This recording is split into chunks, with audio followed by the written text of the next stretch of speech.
salaamullaahi calaykum waraxmatullaahi tacaala wabarakaatuhu canuu wanaagsan daawadayaal kusoo dhowaada tabinteena wararka soomaalida iyo caalamka kuwoodii ugu dambeeyey ee xasaasiga ah waxaad kala socotaan haga miidiya qodobada ugu waaweyn ee warkeenan idinkugu soo gudbin doono ayaa waxaa ka mid ah shir xasaasi ah oo ay yeelanayaan golaha wasiirada iyo taliyaha cusub ee nisa oo laga yaabo in lagu magacaabo haddaba yay yihiin shakhsiyaadka ugu cadcad ee xilkaasi loo magacaabi doono warbixin gaar ayaan idiin soo gudbin doonaa ururada siyaasadda Puntland waxay ka soo horjeesteen meelmarinta natiijooyinkii ka soo baxay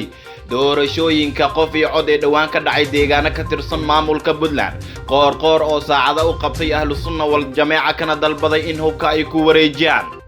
Addis Ababa oo qarka u saaran inay u gacan gasho kooxda TPLF ahlu sunna oo isku urursanaysa duleedka dhuusa mareeb iyo bartilmaameedkooda oo ay ku dhawaaqeen iyo Ankara oo uu ka bilowday mashruuc lagu beegsanayo guud ahaanba Soomaalida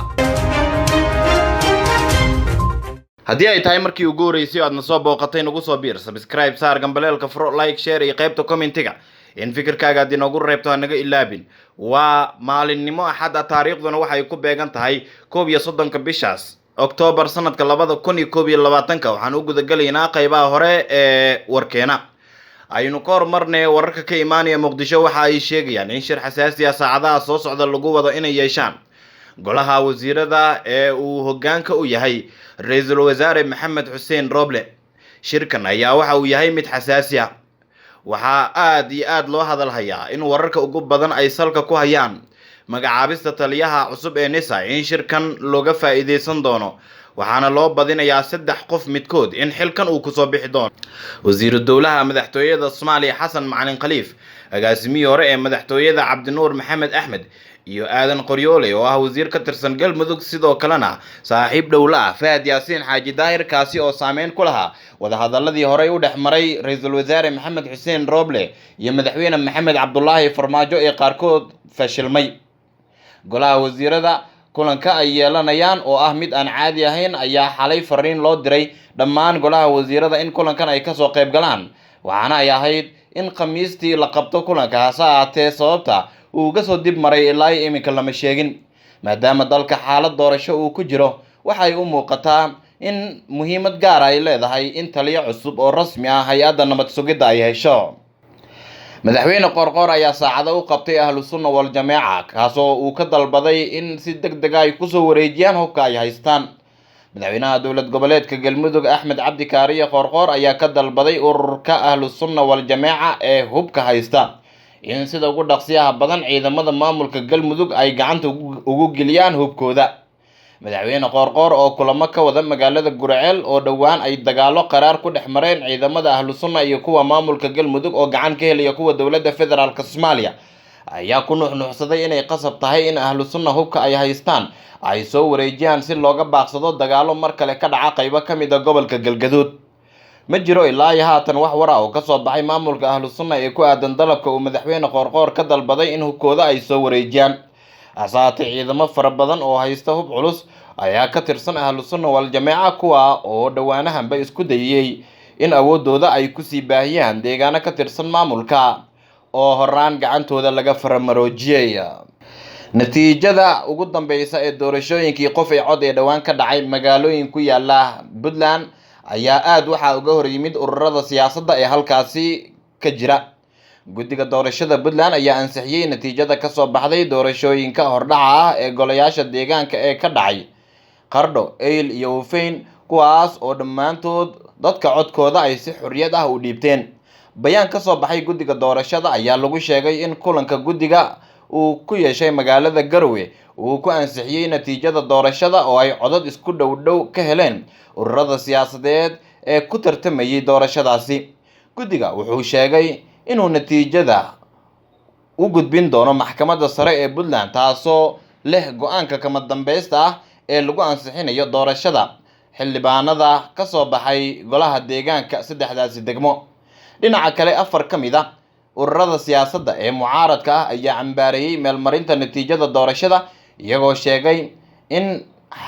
xadgudubyo waaweyn ay ka dhaceen intii ay socdeen doorashooyinkaasi saddexda degmo ururadu waxay sheegeen in doorashada ay hareeyeen arrimo ay ka mid yihiin laaluush cod qala gadasho caga jugleen adeegsiga hantida dowladda qaybinta kaarar loo qaybiyey dad masaakiin ah si codka looga helo. Ururadan waxay guddiga doorashada ku eedeeyeen in uu baalmaray hirgelinta shuruucda hagaysa doorashada, waxayna ku baaqeen in si madax bannaan loo soo bandhigo xadgudubyadii doorashada ka dhacay. Waxay ugu dambeyn beesha caalamka ugu baaqeen in ay ka baaraandegaan taageerada hanaanka doorashada u dhacday iyo natiijada ka soo baxday oo ah kaaf iyo kala dheeray sida ay ku doodayaan inta badan ururada ka hirgashan deegaanada Puntland ee arrimaha siyaasadda ku taxalluqa. Wararka Ahlusunnah haddii aynu dib ugu laabano, maleeshiyaad aad u hubaysan oo ka tirsan Ahlusunnah wal Jamaaca ayaa isku urursanaya deegaan duleedka ka ah Dhuusamareeb. Tan iyo markii xogaga Ahlusunnah ay Arbacadii si iskooda isaga baxeen Gurceel ayaa waxaa la soo sheegayaa in ay isku urursanayaan mar kale deegaanka Bohol oo dhinaca waqooyi kaga beegan magaalada Dhuusamareeb. Saraakiisha Ahlusunnah ayaa sheegay in haatan uu bartilmaameedkooda koowaad yahay ururka Al-Shabaab iyo sidii ay uga saari lahaayeen deegaano ka tirsan maamulka Galmudug. Madaxa arrimaha siyaasadda ee Ahlusunnah ee gobolada dhexe, Cabdisalaan Aadan Xuseen, ayaa sheegay inaysan duulaan ku ahayn maamulka Galmudug iyo dowladda federaalka Soomaaliya, laakiin ay duulaan ku yihiin guud ahaanba sida uu hadalka u dhigay Al-Shabaab iyo dhulka ay haystaan. Ahlusunnah wal Jamaaca taladeedu waxay tahay in qaabkii ay u shaqaynayeen ay mar kale dib ugu shaqeeyaan, taasi oo ah bartilmaameedka cadowga ummadda Soomaaliyeed ayuu yiri oo Al-Shabaab uu ula jeedo. Ahlusunnah wal Jamaaca markasta waxa ay ku baaqdaan nabadda, haddana nabadda ayay ku baaqaysaa ayuu hadalkiisa sii raaciyay. Waxaana Bohol oo horaan dagaal ka dhacay khasaare xoogan uu ka soo gaaray dhinaca Ahlusunnah wal Jamaaca, ciidamada dowladda iyo kuwa maamulka Galmudug. Ololo cunsuriyad ah oo Soomaalida ka dhana ayaa waxa uu ka bilowday magaalada Ankara ee dalka Turkiga. Dhowrkii sano ee lasoo dhaafay, fagaaraha Kiziley ee ku yaala bartamaha magaalada Ankara ee dalka Turkiga waxaa camiray ganacsiga ay ka sameynayaan dadka Soomaalida ah ee sida xad dhaafka ah u tagaya dalka Turkiga, iyagoo kala kulmay soo dhaweyn iyo qadarin heerkeeda aad u sareeyo oo wadamada qaar muwaadiniinta ka socda aysan helin. Bulshada Soomaaliyeed ee ku sii badanaysa caasimadda Turkiga ayaa halkaas ka hirgelisay adeegyo muhiim ah sida maqaayado, goobo lagu shaaxo, baqaaro dharka lagu iibiyo iyo weliba ganacsiyo la talin ah oo markaasi muhiimad gaar ah u leh qaybaha kala duwan ee bulshada. Xaafadda ay Soomaalida sida weyn ugu badan tahay ayaa hadda waxay noqotay meel ay Turkidu ku dhawaateeyaan Soomaalida, waxaana halkaas ku soo badanaya naceebka loo qabo soo galootiga. Wargeyska maalinlaha ah ee Suzugu oo ah wargeys weyn oo ka hadla arrimaha soo galootiga ayaa warbixin uu daabacay bishii Abriil wuxuu ciwaan uga dhigay xarunta Ankara waxay noqotay Soomaaliya. Wargeyska ayaa warbixintaas ku sheegay in ganacsatada maalgashanaysa halkaasi ay ka timid Soomaaliya gabi ahaantoodna ay bedeleen laba wado oo ku yaala Kiziley isla markaana ay ka dhigeen wadankooda. Wixii warbixintaas ka dambeeyay, booliiska Turkiga qaybtiisa dharcadka ayaa bilaabay inay si joogto ah u booqdaan goobaha ganacsiga oo ay Soomaalida ku leedahay halkaas, iyagoo sameynaya baaritaano teel ah oo ay ku dhibaateynayaan macaamiisha sida dadka deegaanku ay sheegeen.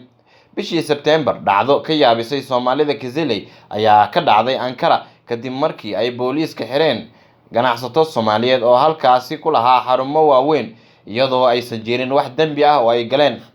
Sidoo kale waxaa ololahan uu u muuqdaa mid marba marka ka dambeysa sii xoogeysanaya oo Soomaalida loogu muujinayo nacayb gaar ah. Waxaa aad u sii xumaanaysa rajada Abiy Ahmed ee la xiriirta inuu difaacdo caasimadda Addis Ababa oo uu ka difaaco kooxda TPLF oo ku hanjabaysa in ay gacanta ku dhigi doonaan toddobaadyadana soo aadan caasimadda Addis Ababa ee dalka Ethiopia. Mareykanka ayaa ugu baaqay mucaaradka Tigray inay ka baxaan gobolada Amhara iyo Afar ee waqooyiga Ethiopia, halkaas oo dagaalo xoogeystay ay ka dhacayeen saacadihii ugu dambeeyay looguna gacan sareeyay ciidanka dowladda. Bayaan ka soo baxay waaxda arrimaha dibadda ayaa ku booriyay TPLF in ay hakiyaan ku saqitaankooda magaalooyinka DC iyo weliba Kobolcha. Mucaaradka Tigray ayaa Sabtidii sheegay inay xaqiijiyeen gacan ku haynta buuxda ee magaalada muhiimka ah ee DC, taasi oo keentay in dowladda ay si xoogan u beeniso inkastoo xitaa dadka deegaanka ay soo wariyeen in ciidamada federaalka ay halkaasi isaga guureen. Qabsashada Tigreega ee Dise ayaa ka dhigan weji cusub oo uu yeeshay dagaalka sanadka ku dhow ee ka socda gudaha dalka Ethiopia, kadib markii inta badan gobolada Tigreega iyo Amxaarada ay gacanta ku dhigeen kooxdan aadka u abaabulan. waxaana hoggaanka TPLF ay ku hanjabeen in toddobaadyada soo socda aysan cidna ka hor imaan karin inay gacanta ku dhigaan caasimadda Addis Ababa, sidaana dowladda lagu soo afjari karo. Mareykanka iyo weliba dowladaha reer galbeedka ayaa walaac gaara arrintan ka muujinaya, iyagoo haatan ku baaqaya in xiisada la qaboojiyo. guud ahaan waa naga intaa tabinteena wararka Soomaalida iyo caalamka. intaynu dib ugu kulmi doono wararkan kuwa xiga, nabadgelyo.